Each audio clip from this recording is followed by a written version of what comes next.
The thing about Harry is he's not very clever. And he thinks he can beat a woman who is a very, very determined fighter. They've fallen so far. It's so grubby, their trip to Australia. They're struggling now. I mean, that's the truth. They're struggling financially. They're struggling reputationally.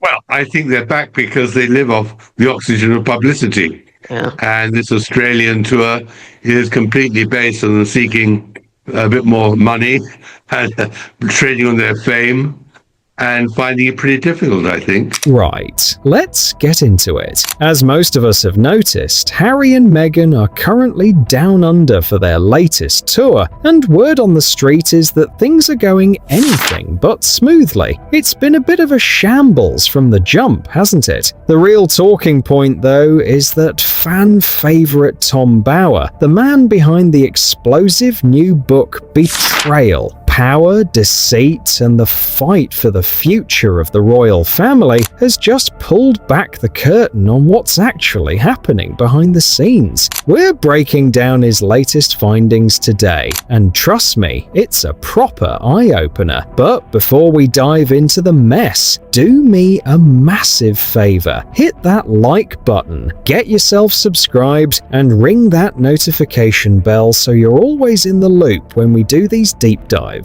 You won't want to miss where this one is heading. The talk of the town is that Harry and Meghan have finally resurfaced, sticking to that classic pattern of theirs, vanishing for a while only to burst back onto the scene with a vengeance. It's a bit of an odd way to operate, but it seems to be their bread and butter. According to Tom Bower, the couple basically survives on the oxygen of the spotlight. The word is that this current Australian junket is driven by one thing, and one thing only: a desperate grab for cash. It's being reported that they're trying to trade on their names, though apparently they're finding it a much harder slog than they anticipated. What's really raising eyebrows is how they are essentially putting on a greatest hits tour, mimicking the very royal traditions they've spent years slagging off. It feels a bit rich, doesn't it? They've spent ages calling the monarchy out of date or worse, yet here they are, shamelessly copying the exact same playbook. It's being called a total farce, knocking the institution 1 minute and then desperately trying to play royal the next, just to keep the bank account topped up.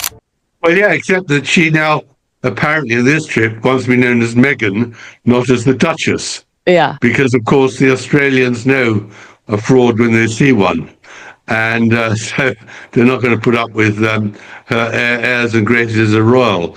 But I think she's got a tough tour ahead of her. It won't go smoothly for them. But, of course, it's all about money. Yeah. I mean, she's literally selling herself, selling her clothes, selling her brand. It's tough out there for her. The word behind the scenes is that Meghan has essentially fallen back into the gig economy mindset she started with. You know, that endless cycle of auditions and one-off appearances. It's being suggested that this isn't exactly the life of luxury she imagined when she walked down the aisle. Instead, she's reportedly chasing paychecks just to keep the lights on. Reports suggest she always had an eye on a massive career, but once she realized that being a working royal involved a lot of hard graft for not much actual cash, her heart wasn't in it. Apparently, the plan was always to scuttle back to California, even before the wedding bells had stopped ringing. What's really got people talking is this move to Australia. It's being framed as a blatant cash grab, though the jury is out on how much they'll actually pocket. For instance, her big 2-day health symposium is reportedly struggling to shift tickets, which is a bit embarrassing. While her fashion choices still have a certain crowd reaching for their wallets, there's not much else of substance on offer. Just some celebrity chef projects that feel a bit thin. It seems the Sussex brand is finding out that playing royal for profit is a lot harder than it looks. But there's little else there other than this celebrity chef stuff.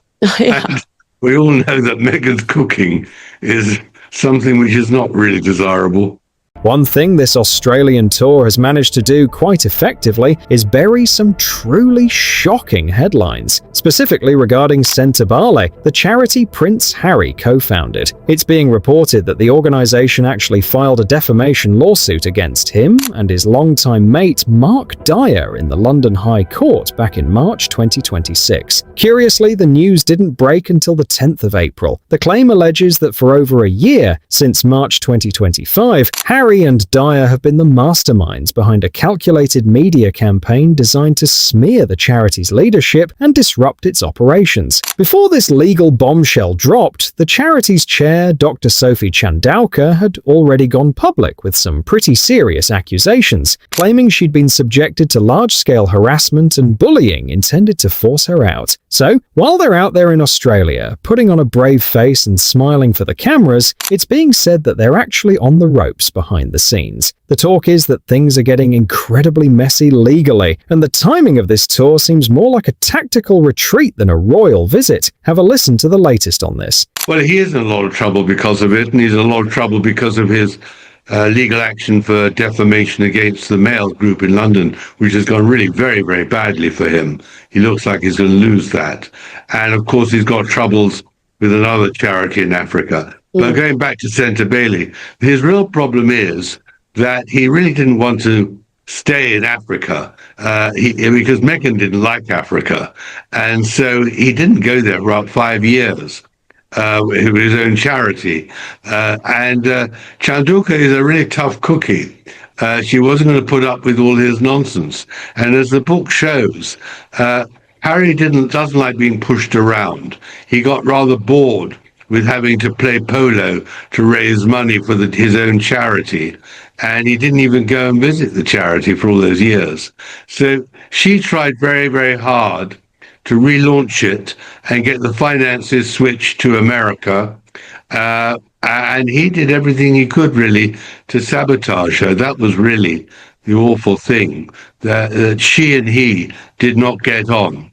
And as the book shows, it all started, their huge row, at a charity polo match in Florida.